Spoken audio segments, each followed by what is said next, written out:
오늘 말씀 제목이 뭐죠? 어지러운 수산성이라고 했는데 11, 15절 제일 마지막 절에 보니까 왕은 하만과 함께 앉아 마실 때 수산성은 어지럽더라 해서 어지러운 수산성이라고 제목을 잡아봤습니다. 어지럽다, 혼란스러운 상태, 나라가 그리고 어수선한 상태를 의미해요. 도대체 이런 결정들을 누가 한 거야? 왜 이렇게 나라가 이렇게 어지러워? 라고 지금 백성들이, 시민들이 혼란스러워하고 있는 겁니다. 여러분, 백성들의 입장에서 제일 중요하게 생각하는 게 뭘까요? 나라에 대해서 잘 먹고 잘 살게 해주는 것도 중요하지만 그거 못지않게 중요한 게 뭐냐면 안정감인 것 같아요. 어제 잠시 저희 교회에서 같이 살겠던 교역자 한 분 와서 만나서 담소를 나누었어요. 근데 이런저런 대화 나누다가 최근에 제가 좀 생각했던 것들을 나누게 되었는데 제가 그랬습니다. 담임 목사는 뭘까? 담임 목사는 뭐 하는 존재일까? 하는 것을 나름대로 내가 답을 얻은 게 있다고 하면서 이야기를 나눴어요. 담임 목사는 무엇일까? 담임 목사는 뭐 하는 사람일까? 제가 내린 답은 이렇습니다. 그냥 그 자리 지키고 있는 것. 담임 목사가 뭡니까? 그냥 그 자리에 딱 지키고 있는 거예요. 물론 뭐 더 위대한 사역도 해야 되고 큰 역할도 해야 되고 막 지역 사회에 또 교계에 할 거 많이 있지만 또 놀라운 부흥도 이루어야 되고 하는 일도 많이 있지만 그러나 더 중요한 것, 그것보다 근본적으로 중요한 게 뭡니까? 그 자리에 쫙 지키고 있는 것, 그죠? 그래서 교회를 안정감 있게 가지고 가는 것만큼 중요한 게 없더라 하는 거죠. 사실 여러분들 그런 거 원하지 않습니까? 그죠? 교회가 안정감이 있는 것, 언제 와도 그런 예배가 있고 은혜가 넘치는 예배가 있고, 그죠? 또 언제가 와도 기도할 수 있는 공간이 있고, 또 언제 오더라도 목사님과 또 교제할 수 있고 성도와 교제할 수 있고 신앙적인 이런저런 도움을 받을 수가 있고, 여러분 그런 거 원하지 않으세요? 그죠? 그런 거 원하지 않겠습니까? 네, 그렇습니다. 그러면 그렇게 하기 위해서 담임 목사는 어떻게 해야 되느냐 하는 거죠. 자기 관리를 잘 해야 되겠구나. 목회자는 자기 관리를 잘 해야 됩니다. 그러나 그 중에서도 담임 목사는 자기 관리를 잘 해야 되는 것 같아요. 뭐 건강적으로, 또 영적으로, 가정적으로, 또 관계적으로 모든 면에서 자기 관리가 잘 되지 않으면 이 자리를 굳건하게 잘 지킬 수가 없겠구나 하는 거였어요. 여튼 그 지도자의 몫이 크다 하는 겁니다. 그러면 오늘날 이 페르시아 제국의 수도인 수산성이 왜 이렇게 어지러운 거예요? 왜 이렇게 혼란스러운 거예요? 왜 이렇게 어수선한 거예요? 자, 그 이유를 우리가 좀 찾아보길 원합니다. 7절에 보니까요, 이렇게 시작되고 있어요. 아수에로 왕 제12년 첫째 달 곧 니산월에 무리가 하만 앞에서 날과 달에 대하여 부르 곧 제비를 뽑아 12째 달 곧 아다로를 얻은지라. 네, 아하수에로 왕 제12년이래요. 이때가 그러면 에스더 왕비가 된지 몇 년? 5년, 그렇죠? 7년 때 왕비가 되기 시작했으니까 5년 된 겁니다. 5년. 왕비가 5년쯤 됐다면 이제 안정기에 들어섰다라고 볼 수가 있어요. 근데 왕비는 안정기에 들어섰는데 반대로 아하수에로 왕은요, 쇠퇴기에 들어선 겁니다. 왜냐하면 당시 그 그리스 아테네와 전쟁 때문에 큰 패배를 경험하게 되어졌고 국력을 아주 많이 소비하게 되었습니다. 국가의 재정이 거의 바닥난 상태예요. 그러다 보니까 당연히 왕권도 약화된 거죠. 우리가 지난주 봤듯이 하만이 제2인자가 되어서 모든 시민들이 그에게 절하는 걸 볼 때 이미 왕은요, 허수아비가 되었고요, 꼭두각시가 되어지고 실질적인 권력은 하만이 쥐고 있는 겁니다. 그만큼 왕권이 많이 약화된 걸 볼 수가 있어요. 자, 그때 하만이 뭐 합니까? 실질적인 권력을 가지고 유대인들을 말살시킬 날을 뽑고 있는 것입니다. 페르시아에서는 전통적으로 매해 1월이 되어지면 뭐 하냐면 국가적으로 중요한 일들을 결정하는 날들을 선택을 합니다. 그러니까 어느 날이 길일까, 어떤 날이 좋은 날일까 하고 태기를 하는 겁니다. 근데 어떻게 했습니까? 니산월에 모였다고 합니다. 이 니산월은 뭐냐면요, 원래 유대인들은 아비벌을 정월로 합니다. 아비벌. 좀 어려운데 그냥 들으세요. 아비벌이 정월인데 유대인들이 페르시아로 포로 끌려와서 그 아비벌을 바꿉니다. 이름을요. 리사놀이라고 바꿉니다. 그러니까 아비벌, 리사놀은 뭡니까? 1월이에요. 1월. 정월이에요. 오늘 제가 날짜 얘기를 잘 할 텐데 잘 들으셔야 돼요. 네, 잘 들으셔야 돼요. 그때 뭐 하냐면 푸르라는 주사위를 던져가지고 점괘를 얻어내서 날짜를 택일하는 겁니다. 사실 여기에서 나중에 유대인 명절이 나오는데 에스더 제일 마지막에 보면 유대인 명절이 생기는데 불임절 그래요. 불임절. 푸르 주사위를 던지자 불임 명사형입니다. 불임절 나옵니다. 어떤 날을 택했습니까? 유대인을 언제 몰살시키면 좋을지 길이를 택하고 있는 것입니다. 한마디로 말하면 푸르를 던졌다. 페르시아 신들에게 점괘를 얻어내고 있는 거예요. 미신을 이용하고 있는 거죠. 실제로 여러분 아십니까? 그 미국의 노널드 레이건 대통령 아시죠? 예전에 노널드 레이건 대통령도요. 그 점성술사한테 점괘를 이용했다고 합니다. 기독교인인데 그만큼 이 정치하시는 분들이 취약한 부분이 있는 것 같아요. 이렇게 지금 해서 어떡합니까? 미신에 근거해서 택일 했는데 어느 날이 길이래요? 어느 날이 좋은 날이에요? 손 없는 날이에요? 예, 바로 아다롤이에요. 아다롤은 몇 월 달입니까? 12월 달. 자, 우리가 기억할 건 이 두 달이에요. 니산월, 아비벌, 정월, 그죠? 그다음에 아다롤, 12월, 그죠? 기억하셔야 돼요. 네, 기억하셔야 돼요. 자, 하만은 날짜를 택했지만 유대인들을 바로 쓸어버릴 수가 없어요. 왜냐하면 지가 아무리 2인자를 하더라도 실질적인 왕의 허락이 필요했어요. 그래서 하만이 아하수에로 왕한테 허락받기 위해서 음모를 꾸며요. 음모를. 그래서 어떻게 음모를 꾸미는지 잘 볼 텐데 여러분 이 8절 말씀을 볼 텐데요. 8절 말씀을 잘 봐야 돼요. 그래야 우리가 보이스피싱이 안 걸려요. 아 진짜예요. 이게 다 똑같아요. 이런 인간들이 하는 수법이 똑같아요. 자 보세요. 하만이 어떤 수법 쓰는지 우리가 왜 보이스피싱에 걸리는지 제가 오늘 귀한 거 가르쳐 드립니다. 돈 안 받고 읽어보겠습니다. 하만이 아하수에로 왕에게 아뢰되 한 민족이 왕의 나라 각 지방 백성 중에 흩어져 거하는데 그 법률이 만민의 것과 달라서 왕의 법률을 지키지 아니하오니 용납하는 것이 왕에게 무익하니이다. 자, 지우지 마시고요. 하만이 지금 유대인 민족을 몰살시키면서 뭐라고 말합니까? 한민족이라고 말해요. 유대인 민족이라고 말하지 않아요. 정확하게 말하지 않아요. 그냥 두루뭉실하게 말해요. 그리고요, 보세요. 나라 각 지방에서 흩어져 거하는데 법률이 만민의 것과 달라서 유대 민족은 어떤 법을 취하고 있죠? 그들의 법은 뭐죠? 율법, 토라, 모세 오경을 법률로 택하고 있어요. 그 맞아요? 맞는 말이죠. 근데 뭐라고 말합니까? 왕의 법률을 지키지 아니하오니 조금 이상해져요.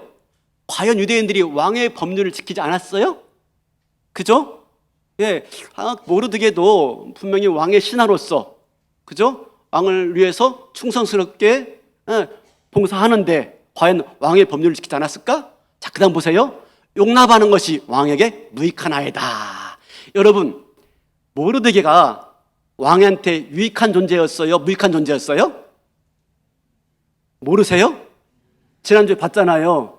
왕궁 문 앞에 있다가 두 내시가 왕을 암살할 음모를 꾸미는 걸 알아내가지고 그걸 왕한테 이야기해서 왕이 암살당할 위험에서 벗어나게 되었어요. 그럼 모르드게가 왕한테 유익한 존재예요? 무익한 존재예요? 유익한 존재죠. 자, 아시겠어요? 지금 하만이 왕한테 어떻게 말합니까? 두루뭉실하게 말하면서 처음에는요 사실을 말해요. 왕의 나라의 법률과 달라서 사실이에요. 그 사실이 아닌 게 아니에요. 진실을 말해요. 그러면서 점차 그 다음 말은 약간 비틀어요. 약간 비틀어서 결과적으로 거짓말을 해요. 이게 사기치는 사람들의 수법이에요. 이들이 처음부터 거짓말하는 게 아니에요. 거짓말하면 알죠. 왜 몰라요? 단박에 알죠. 처음에는요 사실을 말하기 시작해요. 그러면서 이것을요 살짝 비틀어요. 왜곡시켜요. 그리고 마지막에는요 자기한테 유리하게 거짓을 말합니다. 제일 분간하기 어려운 게 뭐냐면요, 진리가 섞인 거짓이에요. 진리가 섞인 거짓을 말하면요, 분간하기 어려워요. 정신 차리지 않으면 그들이 원하는 논리로 빠지고 마는 겁니다. 유튜버가 그래요, 유튜버. 그죠? 우리가 오늘날 유튜브 보는데 처음에 사실을 말하는, 진실, 팩트를 말해요. 근데 그것을 기묘하게 비틀어버리고 말죠. 또 있어요. 또 있어요. 누가 그래요? 보이스 말고 또 있어요. 이단들이 뭘 가지고 말해요? 성경 가지고 말하죠. 그죠? 성경 가지고 말하지 않으면 이단인 줄 알죠. 성경 가지고 말합니다. 근데요, 그걸 비틀어버리고 말아요. 자기들에게 유리한 쪽으로, 자기 교주를 신격화한 쪽으로 비틀어버리고 말아요. 그러니까 넘어가는 거예요. 정신 차리지 않으면 넘어가는 거예요. 보이스피싱 왜 넘어가요? 처음 사실이니까 정신 차려야 돼요. 아시겠죠? 끝까지 들어봐야 돼요. 끝까지. 자, 오늘 귀한 거 가르쳐 드렸습니다. 이렇게, 그죠? 이게 하만이에요, 하만. 아주 위험한 인물들이에요. 우리 주변에 그런 사람이 있으면 위험한 사람이에요. 멀리 하시기 바라겠습니다. 그죠? 이렇게 해서 마침내 어떡합니까? 하만이 아하수에롬을 속이고 말아요. 그런데 그렇게 해도 이것으로 왕의 마음은 움직일 수 없다고 판단되어서 마지막 히든카드를 써요. 히든카드가 뭘까요? 우리 9절 보겠습니다. 9절. 왕이 옳게 여기시거든 조서를 내려 그들을 진멸하소서. 내가 은 1만 달란트를 왕의 일을 맡은 자의 손에 맡겨 왕의 금고에 드리리이다 하니. 히든카드가 뭡니까? 뇌물. 역시, 그죠? 동서 고골망노에서 이 히든카드가 먹히지 않은 적이 별로 없어요. 뇌물. 근데 은 1만 달란트래요. 이 은 1만 달란트는요, 은이 340톤이에요. 처음 반응했어. 1, 2부에 반응 안 했어요. 네, 집에 있나 봐. 네, 은 340톤, 그죠? 340톤. 이게 당시 페르시아 재정으로 말한다면 1년 예산의 3분의 2가 넘는데요. 어마어마한 돈이에요. 아마 이 하만이 이인자가 된 것도 그런 뇌물을 드렸기 때문에 그러지 않았을까 생각이 드는데, 가만히 생각해 보면요, 은 1만 달란트가 있었을까? 하만에게 그 많은 재력이 있었을까? 의심되죠. 사실은요, 하만이 이렇게 뻥치지만 나름대로 계산이 있는 거예요. 치밀한 계산이 있는 거예요. 어떤 게요? 11절에 보면요, 왕한테 허락을 받는데 왕이 뭐라고 말하냐면, 그래, 그 유대인들 다 죽여버리고 그들의 재산까지 네가 가져가, 그럽니다. 이걸 염두에 둔 거예요. 당시 유대인들이요, 4만 명, 400만 명이 살고 있을 때, 페르시아 제국에 400만 명. 근데 그들 다 죽이고요, 재산을 몰수하면 그 정도의 재산은 내가 몰수할 수 있을 것이다 라고 판단되었기 때문에 인 1만 달란트를 드리겠나이다 라고 말을 하고 있는 거예요. 머리 잘 돌아가죠? 잘 돌아가고 있습니다. 여러분, 실제로요, 세계 2차 대전 때 히틀러가 유대인들을 몇 명 죽이죠? 600만 명. 지금은 400몇 명인데요, 600만 명을 죽이죠. 홀로코스트. 근데 아십니까? 히틀러가 당시에 매우 신실한 크리스찬이었어요. 독일은 루터교입니다. 종교개혁자 루터를 통해 가지고 시작된 이 루터교를 신봉하는데, 히틀러가 독일 사람들에게 유대인을 학살하면서 내세운 명분이 뭔지 아세요? 유대인들이 예수 그리스도를 십자가에 못 박았는데 그 죄를 심판하고자 유대인들을 죽여야 됩니다 라고 한 거예요. 여러분, 이 맞아요? 지가 왜 심판을 해? 유대인들이 예수를 십자가에 못 박았으니 그 심판을 지금 우리가 대행해야 됩니다 라고 하면서 600몇 명을 죽여버리고 말아요. 무시무시하죠. 근데 여러분, 이건 명분이고 실질적인 속셈은요, 히틀러가 어마어마한 전쟁을 치러야 됐어요. 그 전쟁을 치르기 위해서 얼마나 많은 국가 재정이 필요했는지 몰라요. 근데 당시 동유럽에 막대한 상권을 누가 쥐고 있었습니까? 유대인들이. 지금도 미국 월가를 쥐고 있는 게 유대인들이에요. 세계 경제를 쥐고 있는 자들이 유대인들이에요. 마찬가지예요. 그래서 그들을 다 몰살시키고 그들의 재산을 빼앗아 가지고 그 재정으로 어마어마한 전쟁을 하고자 그 전쟁을 아니 유대인 학살을 행위를 한 거예요. 명분은요. 예수님 십자가에 못 박은 걸 심판하기 위해서. 속셈은요. 돈. 똑같아요. 지금도 하만도 아하수에로 왕도 똑같아요. 실제로 지금 아하수에로 왕은요 국력이 쇠퇴할 뿐만 아니라 국가 재정이 바닥난 상태예요. 이제 왕으로서 뭘 할 수 있는 동력을 잃어버린 상태예요. 오로지 관심은 자기 안위, 자기 보전. 필요한 건 돈밖에 없는 거예요. 돈밖에. 돈이 있어야죠. 그래서 이 하만의 이 속셈에 그만 넘어가게 되어지고 하만에게 모든 걸 결정할 수 있는 고난을 위임해 버리고 맙니다. 인장 반지를 넘겨주고 말아요. 마침내 그렇게 해서 어떡합니까? 하만은 이 허약한 아하수에로 왕의 연약함을 이용해서 마침내 유대인들을 다 몰살시킬 수 있는 권한을 위임받게 되어집니다. 이제 꼼짝없이 유대인들은 몰살당할 위기에 처했어요. 자, 그 장면을 보겠습니다. 13절입니다. 13절 잘 보셔야 돼요. 네. 이에 그 조서를 역졸에게 맡겨 왕의 각 지방에 보내니 12째 달 곧 아다로 13일 하루 동안에 모든 유다인을 젊은이 늙은이 어린이 여인들을 막론하고 죽이고 도륙하고 진멸하고 또 그 재산을 탈취하라 하였고. 자, 보세요. 네, 유다인들 죽이는데 죽이고 도륙하고 진멸하래요. 똑같은 말인데 반복하고 있어요. 그만큼 강한 의지를 말하고 있는 겁니다. 한 명 남기지 않고 깡그리 멸절시키라 라고 말을 하고 있는데요. 여러분, 이제 유대인들이요 한꺼번에 하루에 한 날 400만 명이 죽게 된 겁니다.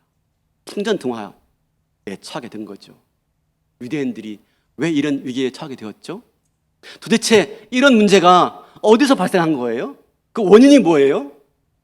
한 날 한시에 400만 명이 몰살당할 위험에 처한 겁니다. 원인이 뭐였죠? 모르드게가 드나드는 하만에게 절하지 않아서요? 그건 표면적인 이유라고 그랬죠. 표면적인 이유. 내면적인 이유는요. 실질적인 이유는요. 그죠? 사울 왕과 아각 왕의 싸움이 지금 재현되고 있는 거였습니다.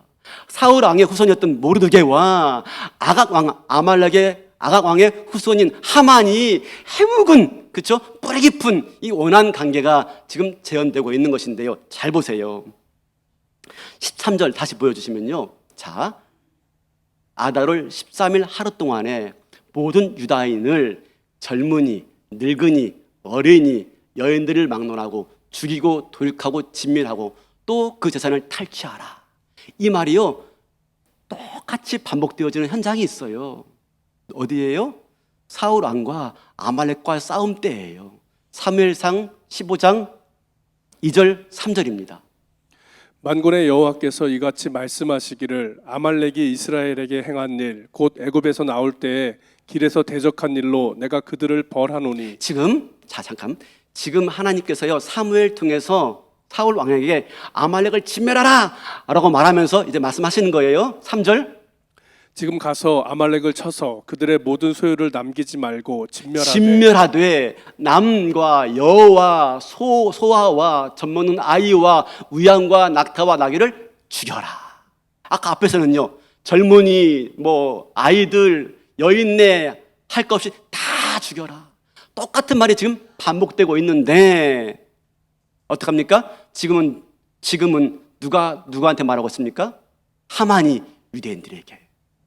그 말이 원래 누구한테 했던 말입니까? 하나님이 사울에게 아말렉을 진멸하라 하나 남김없이. 근데 그 말이 고스란히 뒤바뀌어서 하만이 유대인들을 한 명도 남김없이 다 죽여라. 뭘 느낄 수가 있습니까? 사울 왕은 사무엘의 말에 대해서 그대로 순종하지 않았어요. 아말렉을 진멸하지 않았어요.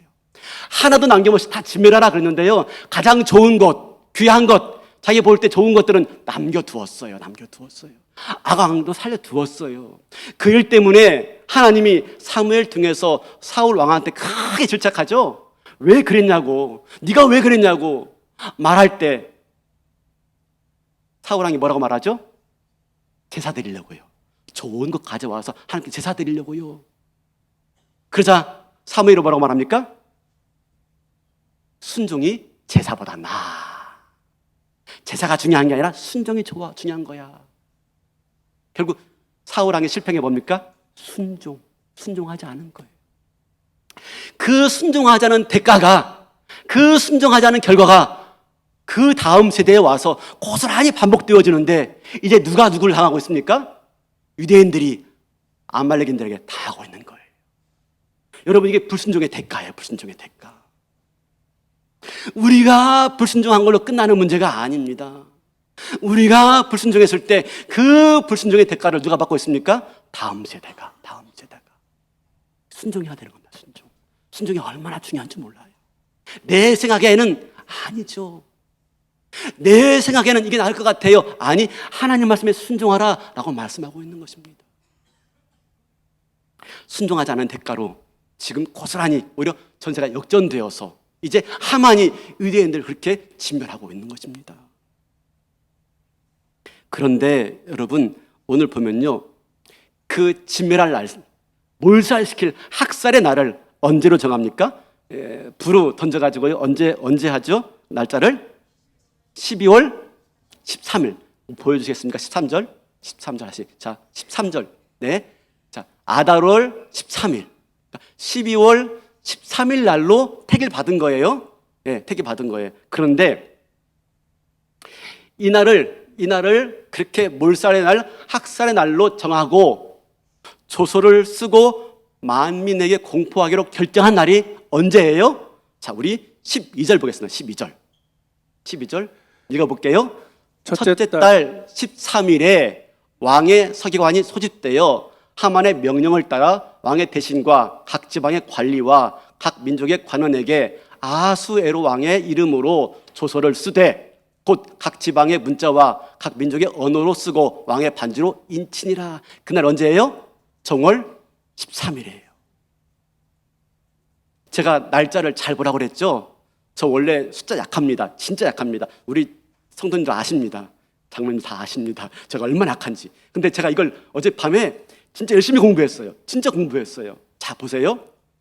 조서의 인친날이 언제입니까? 1월 13일. 그리고 유대인 말살하기로 택일한 날은 12월 13일. 표 한번 보여주시겠습니까? 표. 자, 여러분, 자 보세요. 유대인 말살의 날로 결정한 조서의 인친날이 1월 13일이에요. 그리고 바로 그 다음 날 뭐가 시작됩니까? 6월절이 시작돼요. 6월절. 1월 14일부터 6월절. 여러분, 아까 말씀드렸죠? 유대인들에게 6월절은 매우 중요합니다. 원래 니산월이 아위월이 정월이 아니었어요. 그런데 이 날이 너무 중요하기 때문에 정월을 바꿀 정도로 6월절을 지켜요. 근데 유대인 학살을 딱 모의하고 계획한 바로 그 다음 날 뭐가 시작되고 있습니까? 6월절이 시작되고 있어요. 기묘하죠? 더 나가서 보세요. 유대인 말살의 날이 12월 13일입니다. 근데 후에 보면요, 오히려 유대인들이 구원받게 되어지고 대신 유대인을 말살하려고 했던 하만 일당이 죽은 날 언제입니까? 12월 14일. 바로 그 다음 날. 여러분, 지금 이걸 뭘 보여주고 있습니까? 이거 제 어젯밤에 열심히 계산한 겁니다. 별것도 아니지만 저는 어렵습니다. 이게 지금 뭘 말하고 있습니까? 만약에 그죠? 그 유대인들을 죽일 날이 정월에 뽑았는데 바로 그 다음 달에 사형 집행을 하게 되어지면요, 손쓸 틈이 없어요. 그죠? 손쓸 틈이 없어요. 근데 제일 마지막 달 아달월이에요. 그리고 더 나가서요, 이걸 뭘 말하고 있냐면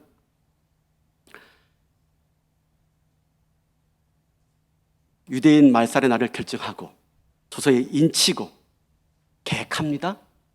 바로 그 다음 날 6월절이 시작되고 있어요. 6월절 어떤 날입니까? 이방인의 압제에서, 그렇죠? 이집트의 압제에서 하나님이 자기 백성을 구원한 날, 바로 그 날이 아비벌, 바로 6월절입니다. 지금 뭘 말하고 있습니까? 하나님께서 인간들이 계획하고 도모하고 인간들이 뭘 꾸미지만 하나님 뭡니까? 그 다음 날 바로 하나님이 그 인간들의 압제에서 당신의 백성들을 사랑하시고 보호하신 그 날, 그 6월절을 기념하라 라고 제시해 주고 있습니다. 아무리 인간들이 계획한다 할지라도 하나님이 이 모든 걸 통해서 당신의 뜻대로 이루어가신 분이 누굽니까? 여호와 하나님. 마침내 12월 13일 날 몰살 당할 수 있었는데 어떡하죠? 12월 14일 날 오히려 반대로 하만 일당이 몰살 당하고 있어요. 사랑하는 성도 여러분, 인간의 모든 날들을 누가 주관하십니까? 주사에 던져가지고 좋은 날 택감 받은 것 같았습니다. 그날이 정말 좋은 날 같았어요. 근데 그 주사에 맞아 누가 주장하고 있습니까? 여호와 하나님, 여호와 하나님. 잠언 16장 9절 보세요. 잠언 16장 9절. 사람이 마음으로 자기의 길을 계획할지라도 그의 걸음을 인도하시는 이는 여호와시니라. 1월 13일 날 모여서 다 계획했어요. 떡하니 그 다음 날부터 6월절이 시작되어 있습니다. 비웃는 것 같죠? 그들의 계획을 비웃는 것 같아요. 여러분, 6월절이 뭐예요? 6월절 이스라엘 백성들을 이방인의 압제에서 구원한 날을 기념하는 날입니다. 뭘 말하고 있죠? 여러분, 오늘날 6월절이 뭡니까? 6월절이 오늘 지금 우리에게 6월절이 뭡니까? 주일 예배, 주일 예배. 주일 예배에 나와서 우리가 뭘 기념합니까? 하나님의 구원하심을 기억해요. 하나님이 우리를 이방인의 압제 가운데서 세상의 권력과 세상의 싸움에서 죽을 수밖에 없는 위협 가운데 있다 할지라도 바로 하나님께서 뭐 말씀하십니까? 네, 내가 너희들을 위한 아름다운 일들을 계획하고 있어. 나는 그런 너희 하나님이야. 나를 기억해. 나를 기념해. 주일날 예배에 나와서 6월절을 보내는 거예요. 주일날 예배에 나와서 6월절을 기념하는 것입니다. 아, 그렇구나. 우리가 이방인의 유혹 가운데 있지만, 이스라엘이 애굽의 유혹 가운데 있지만 하나님은 우리를 구원하신 분이시고 마침내 우리를 보호하시고 승리케 하실 하나님이야 라고 하는 것을 6월절을 통해서 기념하고 있는 것입니다. 그러니 아무리 그들이 계획한다 할지라도 우리는 그 가운데 쫄지 않을 수가 있는 것입니다. 당당할 수가 있는 것입니다. 하나님은 얼마나 기가 막힌 모습으로 우리 이끌어 가시는지. 그들은 완벽하다 생각했을 겁니다. 그들은 나름대로 치밀하다 생각했을 겁니다. 정말 좋은 날이야. 하나님은 역사의 배후에서, 그죠? 역사의 배후에서 우리 모든 것들을 다 주관하고 있는 것입니다. 사랑하는 성도 여러분, 우리가 예배에 나와야 될 이유가 바로 여기 있는 것입니다. 여호와 6월절. 우리를 구원하시고 우리를 보호하시고 승리케 하신 하나님. 그죠?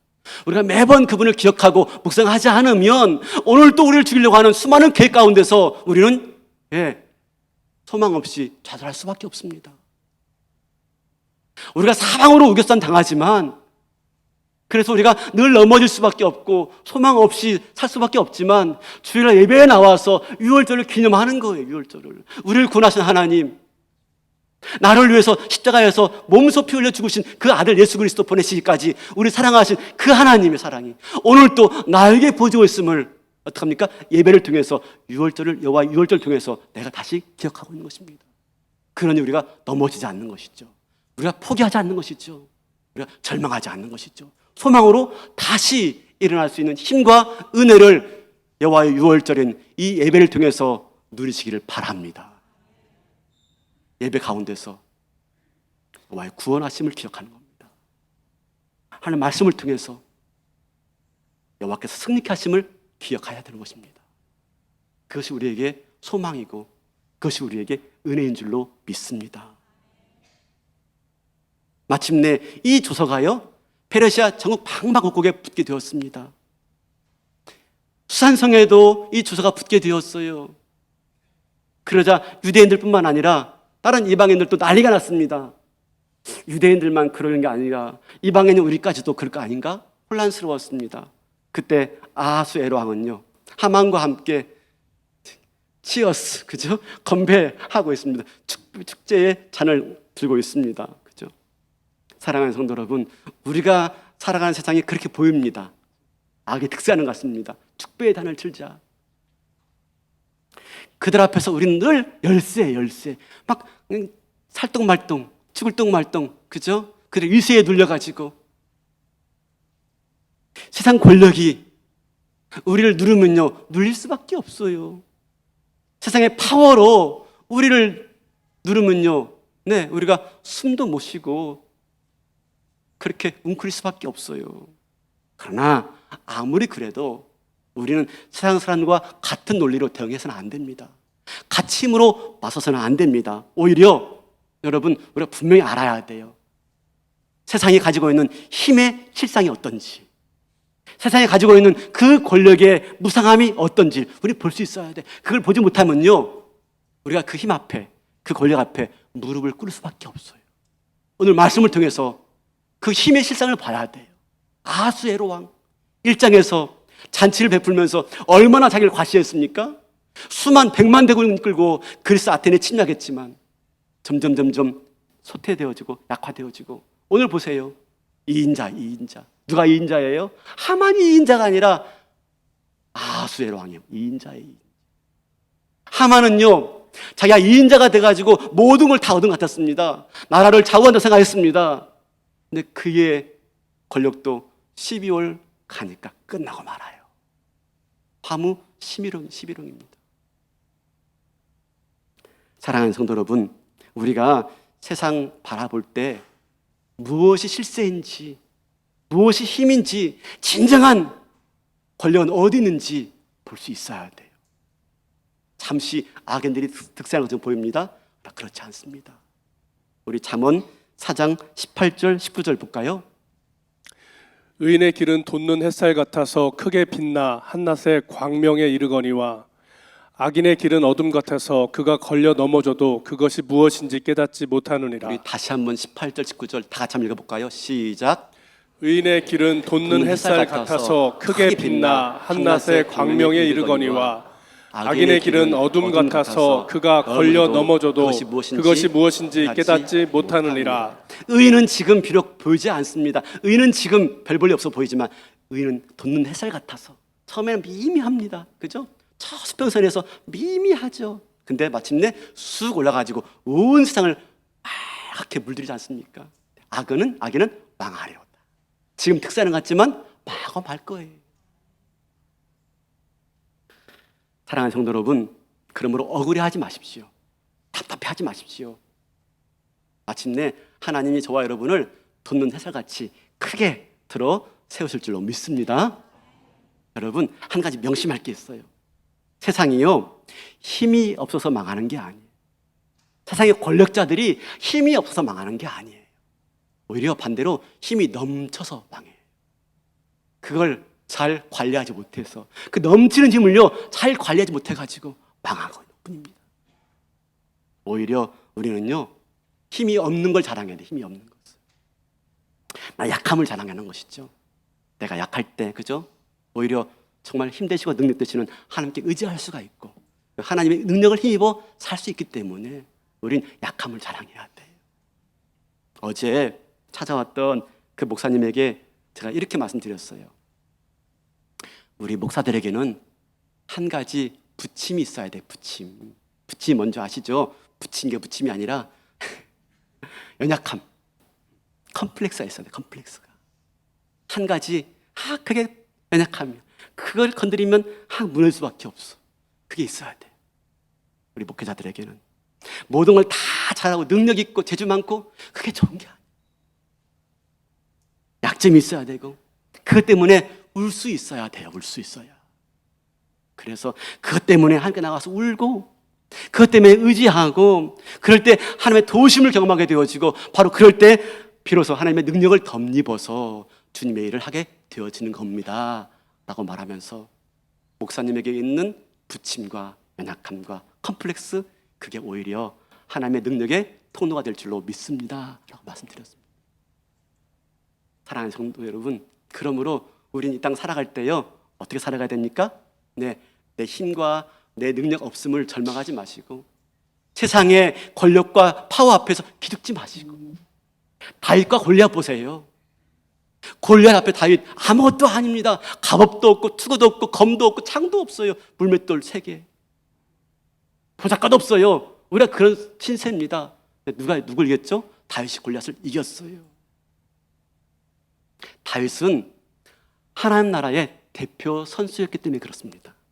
다윗 자체가 잘난 게 아니라 하나님 나라를 대표하는 선수였기 때문에 하나님이 그를 통해서 역사하신 겁니다. 사랑하는 성도 여러분, 저와 여러분 누구 아십니까? 저와 여러분은 하나님 나라의 대표 선수입니다.